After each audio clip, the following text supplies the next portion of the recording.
fairly new Finance Minister, Minister Nene, delivered his first full budget speech today. We got a taste of his tenure as Finance Minister during the interim budget speech towards the end of last year, but this was the first full budget speech. The biggest news coming out of it is probably the increase in the personal income tax rate by 1% pretty much across all the brackets.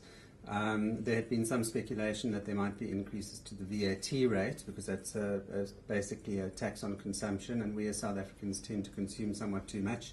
It's also a fairly easy way of raising additional funds, but that's not the option that was chosen, so it's 1% of extra income tax for everybody. Otherwise, two different types of tax on fuel. One is an increase of 30.5 cents in the fuel levy. That's obviously made possible by the fact that the fuel prices dropped significantly in line with oil prices, and also an additional levy for the Road Accident Fund, which is currently significantly underfunded.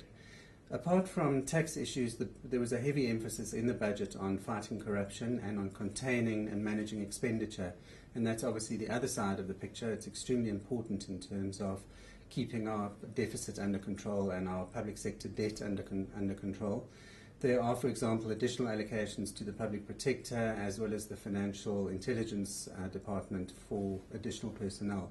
So it seems that the fight against corruption is on the forefront, certainly, of Minister Nene's agenda.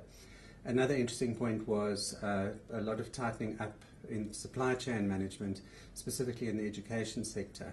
So it seems that there is a commitment to trying to contain expenditure.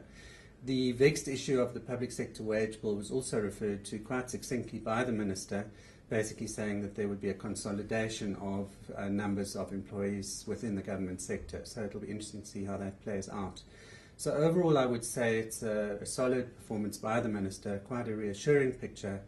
It'll be interesting to see to what extent the ratings agents or ratings agencies are impressed by his first budget speech.